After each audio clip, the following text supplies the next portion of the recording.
Olá, muito bom dia. Todo mundo, em algum momento da vida, já teve uma obstrução nasal, dor de cabeça, dor na face, secreção nasal, dificuldade auditiva ou surdez, um zumbido, tontura, secreção no ouvido, sangramento no ouvido, dor de garganta, rouquidão e roncos. Mas o que leva uma pessoa a ter todos ou alguns desses sintomas? Por exemplo, por que espirramos? Por que algumas pessoas sentem dor de garganta com mais frequência do que outras? Porque o ouvido de algumas pessoas dói mais do que outras? Por que algumas pessoas têm um zumbido no ouvido? Como evitar? O zumbido leva à perda da audição?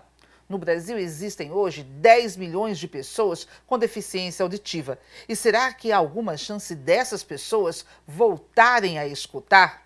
Bom, no ponto de vista de hoje, a médica Patrícia Santos vai falar um pouco das doenças ou problemas que atingem o ouvido, garganta e nariz e quais as opções de tratamento. Também vamos falar sobre os cuidados com a voz. A fonoaudióloga Carol Paes vai explicar como garantir e manter uma voz saudável. O que os cantores, professores, médicos, advogados, vendedores, jornalistas e palestrantes devem fazer para evitar a rouquidão, por exemplo. Um bom dia e obrigada por terem aceito o programa, né, vir ao ponto de vista.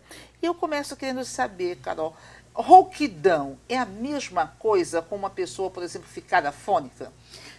Primeiramente, bom dia a todos. É um prazer estar aqui. E em relação à sua pergunta, existe uma pequena diferença. Se você está afônico, você está sem voz, você vai falar e não vai sair som. Se você está rouco, né, você está com a disfonia. Então, é afonia e disfonia. E essa rouquidão é um sintoma da disfonia. Então, em geral, é muito mais comum essa disfonia, essa pessoa ficar rouco, né?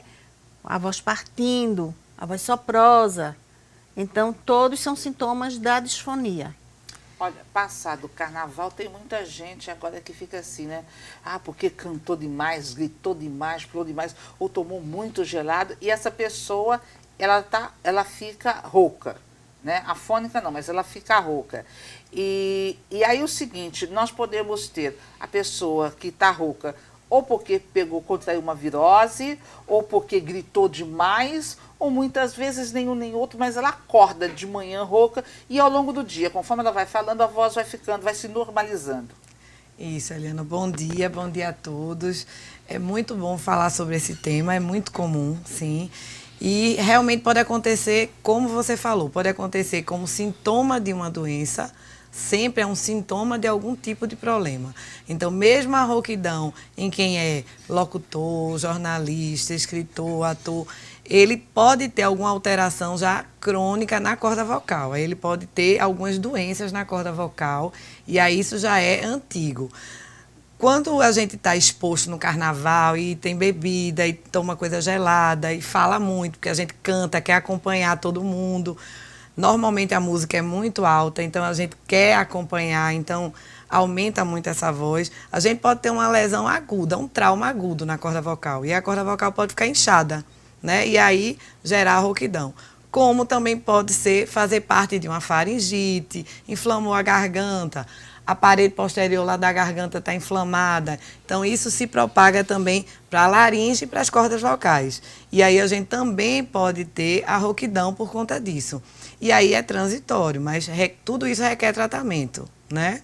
Às vezes, por exemplo, assim, tem um tratamento que você vai ter um remédio, mas muitas vezes a gente fala assim, olha, come um pedacinho de gengibre, ou então coma bastante maçã, ou então tome muita água. Até que ponto esses 3 exemplos que eu citei, eles são mitos ou de fato tem alguma influência na voz, na garganta, para a pessoa não ficar rouca?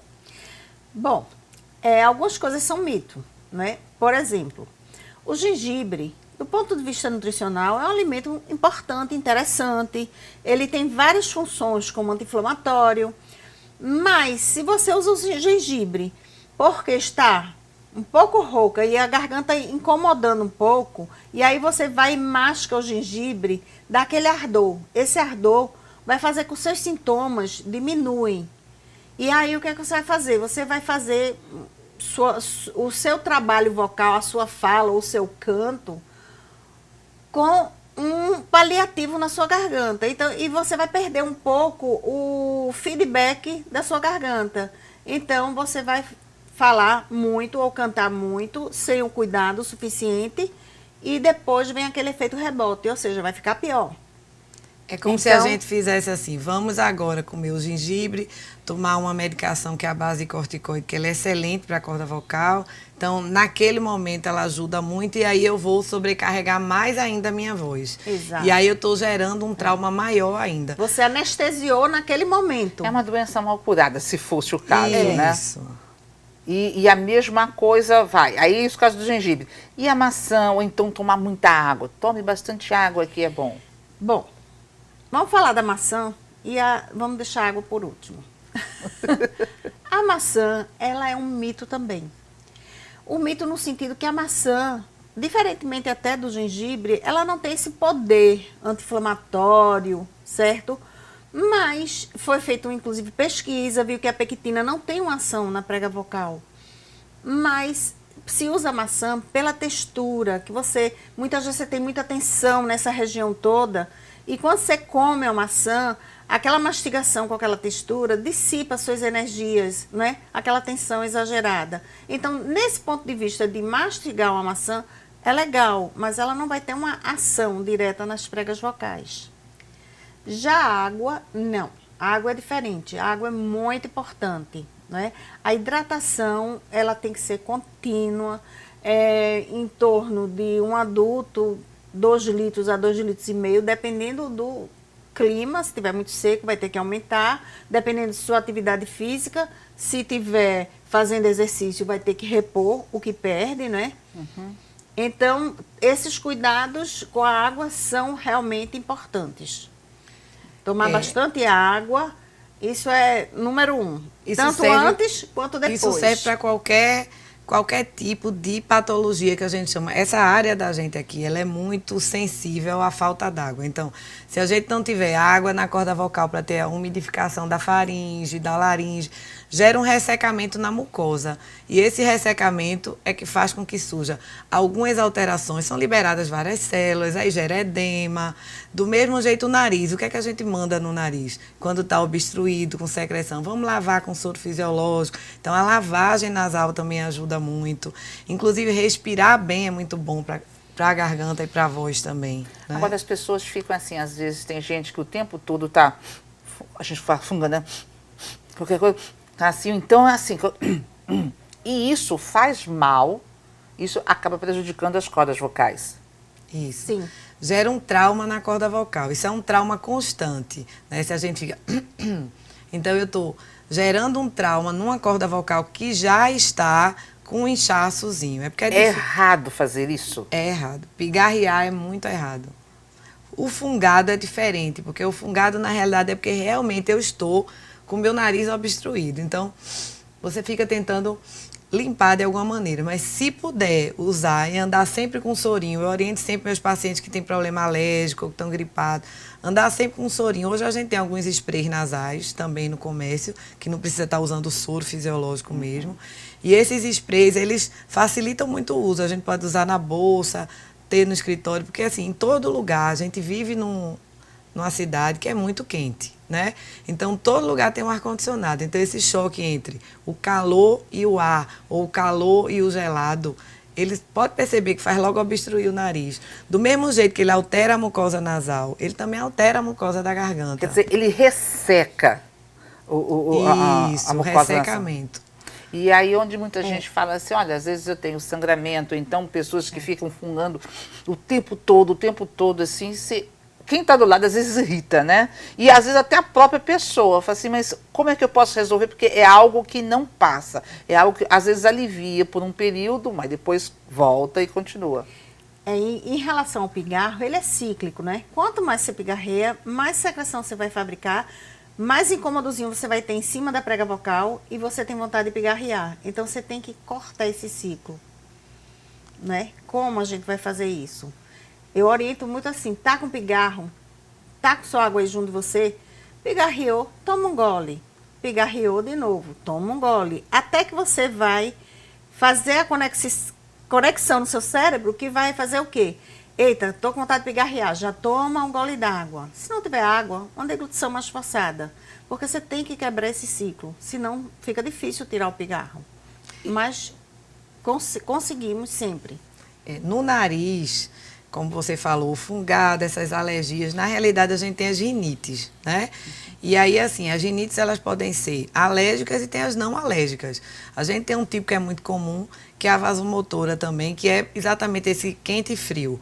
Né? Mudou o tempo, tem paciente meu que diz, ó, mudou o tempo, acho que eu vou trabalhar na meteorologia, porque eu já sei que mudou e isso é um estímulo do nariz para liberar algumas substâncias e ele ficar com edema e liberar algumas, pode ter coriza também, mas a rinite alérgica, que é mais a poeira mesmo, que é o que é mais comum aqui no meio da gente, é poeira e ácaro, ela realmente se dá pelo contato com esses alérgenos e aí vão ser liberadas algumas substâncias que vão produzir coriza, espirro, coceira no nariz. Então a gente precisa, além de todo um controle ambiental, tem tratamento sim. Agora, gente, é cíclico, né? Então, assim, a gente tem que estar o tempo inteiro tratando. Então, tem pacientes, mas doutora, a senhora fez um tratamento e melhorou o quadro alérgico, mas agora que está mudando, verão, inverno, eu estou sentindo tudo de novo. Ou então, chegou o verão, está na praia, piscina, tem os estímulos de cloro, né, da temperatura, e aí tem que voltar e recomeçar o tratamento. Beber de 2,5 litros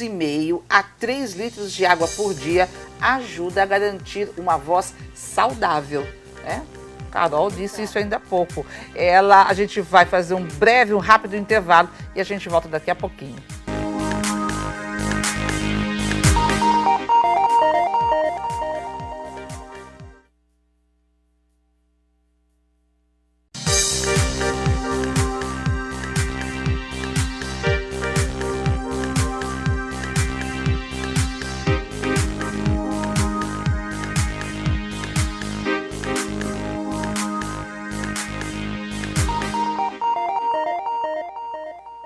Olá, muito bom dia. Todo mundo, em algum momento da vida, já teve uma obstrução nasal, dor de cabeça, dor na face, secreção nasal, dificuldade auditiva ou surdez, um zumbido, tontura, secreção no ouvido, sangramento no ouvido, dor de garganta, rouquidão e roncos. Mas o que leva uma pessoa a ter todos ou alguns desses sintomas? Por exemplo, por que espirramos? Porque algumas pessoas sentem dor de garganta com mais frequência do que outras. Porque o ouvido de algumas pessoas dói mais do que outras. Porque algumas pessoas têm um zumbido no ouvido. Como evitar? O zumbido leva à perda da audição?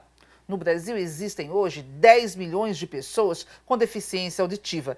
E será que há alguma chance dessas pessoas voltarem a escutar? Bom, no ponto de vista de hoje, a médica Patrícia Santos vai falar um pouco das doenças ou problemas que atingem o ouvido, garganta e nariz e quais as opções de tratamento. Também vamos falar sobre os cuidados com a voz. A fonoaudióloga Carol Paes vai explicar como garantir e manter uma voz saudável. O que os cantores, professores, médicos, advogados, vendedores, jornalistas e palestrantes devem fazer para evitar a rouquidão, por exemplo. Um bom dia e obrigada por terem aceito o programa, né, vir ao ponto de vista. E eu começo querendo saber, Carol, rouquidão é a mesma coisa com uma pessoa, por exemplo, ficar afônica? Primeiramente, bom dia a todos. É um prazer estar aqui. E em relação à sua pergunta, existe uma pequena diferença. Se você está afônico, você está sem voz, você vai falar e não vai sair som. Se você está rouco, né, você está com a disfonia. Então, é afonia e disfonia. E essa rouquidão é um sintoma da disfonia. Então, em geral, é muito mais comum essa disfonia, essa pessoa ficar rouco, né? A voz partindo, a voz soprosa. Então, todos são sintomas da disfonia. Olha, passado o carnaval, tem muita gente agora que fica assim, né? Ah, porque cantou demais, gritou demais, pulou demais, ou tomou muito gelado. E essa pessoa, ela fica rouca, né? Afônica não, mas ela fica rouca. E aí o seguinte, nós podemos ter a pessoa que está rouca ou porque contraiu uma virose, ou porque gritou demais, ou muitas vezes nenhum nem outro, mas ela acorda de manhã rouca e ao longo do dia, conforme ela vai falando, a voz vai ficando, vai se normalizando. Isso, Eliana, bom dia a todos. É muito bom falar sobre esse tema, é muito comum, sim. E realmente pode acontecer, como você falou, pode acontecer como sintoma de uma doença, sempre é um sintoma de algum tipo de problema. Então, mesmo a rouquidão em quem é locutor, jornalista, escritor, ator, ele pode ter alguma alteração já crônica na corda vocal. Aí ele pode ter algumas doenças na corda vocal e aí isso já é antigo. Quando a gente está exposto no carnaval e tem bebida e toma coisa gelada e fala muito, porque a gente canta, quer acompanhar todo mundo. Normalmente a música é muito alta, então a gente quer acompanhar, então aumenta muito essa voz. A gente pode ter uma lesão aguda, um trauma agudo na corda vocal. E a corda vocal pode ficar inchada, né? E aí gerar rouquidão. Como também pode ser fazer parte de uma faringite, inflamou a garganta, a parede posterior lá da garganta está inflamada. Então, isso se propaga também para a laringe e para as cordas vocais. E aí a gente também pode ter a rouquidão por conta disso. E aí é transitório, mas tudo isso requer tratamento, né? Às vezes, por exemplo, assim, tem um tratamento que você vai ter um remédio, mas muitas vezes a gente fala assim, olha, come um pedacinho de gengibre, ou então coma bastante maçã, ou então tome muita água. Até que ponto esses 3 exemplos que eu citei, eles são mitos ou de fato tem alguma influência na voz, na garganta, para a pessoa não ficar rouca? Bom, algumas coisas são mito, né? Por exemplo, o gengibre, do ponto de vista nutricional, é um alimento importante, interessante. Ele tem várias funções como anti-inflamatório. Mas se você usa o gengibre porque está um pouco rouca e a garganta incomodando um pouco, e aí você vai e masca o gengibre, dá aquele ardor. Esse ardor vai fazer com que os seus sintomas diminuem. E aí o que é que você vai fazer? Você vai fazer o seu trabalho vocal, a sua fala, o seu canto, com um paliativo na sua garganta. Então, e você vai perder um pouco o feedback da sua garganta. Então, você vai falar muito ou cantar muito sem o cuidado suficiente e depois vem aquele efeito rebote, ou seja, vai ficar pior. É como se a gente fizesse assim, vamos agora comer o gengibre, tomar uma medicação que é a base corticoide, que ela é excelente para a corda vocal. Então, naquele momento, ela ajuda muito e aí eu vou sobrecarregar mais ainda a minha voz. Exato. E aí eu estou gerando um trauma maior ainda. Você anestesiou naquele momento. É uma doença mal curada, se fosse o caso, né? Isso.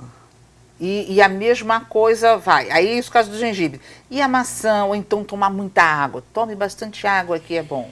Bom, vamos falar da maçã e vamos deixar a água por último. A maçã, ela é um mito também. O mito no sentido que a maçã, diferentemente até do gengibre, ela não tem esse poder anti-inflamatório, certo? Mas foi feita, inclusive, pesquisa, viu que a pectina não tem uma ação na prega vocal. Mas se usa a maçã pela textura, que muitas vezes você tem muita tensão nessa região toda, e quando você come a maçã, aquela mastigação com aquela textura dissipa suas energias, né? Aquela tensão exagerada. Então, nesse ponto de vista de mastigar uma maçã, é legal, mas ela não vai ter uma ação direta nas pregas vocais. Já a água, não. A água é diferente. A água é muito importante, né? A hidratação, ela tem que ser contínua, em torno de um adulto, 2 litros a 2,5 litros, dependendo do clima. Se estiver muito seco, vai ter que aumentar. Dependendo de sua atividade física, se estiver fazendo exercício, vai ter que repor o que perde, né? Uhum. Então, esses cuidados com a água são realmente importantes. Tomar bastante água, isso é número 1. Tanto antes quanto depois. Isso serve para qualquer tipo de patologia que a gente chama. Essa área da gente aqui, ela é muito sensível à falta d'água. Então, se a gente não tiver água na corda vocal para ter a umidificação da faringe, da laringe, gera um ressecamento na mucosa. E esse ressecamento é que faz com que surja algumas alterações, são liberadas várias células, aí gera edema. Do mesmo jeito o nariz, o que é que a gente manda no nariz? Quando está obstruído, com secreção, vamos lavar com soro fisiológico. Então a lavagem nasal também ajuda muito. Inclusive respirar bem é muito bom para a garganta e para a voz também. Né? Agora as pessoas ficam assim, às vezes tem gente que o tempo todo tá, a gente fala funga, né? Qualquer coisa, tá assim, então é assim. E isso faz mal, isso acaba prejudicando as cordas vocais. Isso. Sim. Gera um trauma na corda vocal. Isso é um trauma constante, né? Se a gente fica... Então, eu estou gerando um trauma numa corda vocal que já está com um inchaçozinho. É porque É errado fazer isso? É errado. Pigarrear é muito errado. O fungado é diferente, porque o fungado, na realidade, é porque realmente eu estou com o meu nariz obstruído. Então, você fica tentando limpar de alguma maneira, mas se puder usar e andar sempre com sorinho, eu oriento sempre meus pacientes que têm problema alérgico, que estão gripados, andar sempre com sorinho. Hoje a gente tem alguns sprays nasais também no comércio, que não precisa estar usando soro fisiológico mesmo. E esses sprays, eles facilitam muito o uso. A gente pode usar na bolsa, ter no escritório, porque assim, em todo lugar, a gente vive numa cidade que é muito quente, né? Então, todo lugar tem um ar-condicionado. Então, esse choque entre o calor e o ar, ou o calor e o gelado, ele pode perceber que faz logo obstruir o nariz. Do mesmo jeito que ele altera a mucosa nasal, ele também altera a mucosa da garganta. Quer dizer, ele resseca Isso, a o mucosa ressecamento. nasal. E aí onde muita gente fala assim, olha, às vezes eu tenho sangramento, então pessoas que ficam fungando o tempo todo, assim, quem está do lado às vezes irrita, né? E às vezes até a própria pessoa fala assim, mas como é que eu posso resolver? Porque é algo que não passa, é algo que às vezes alivia por um período, mas depois volta e continua.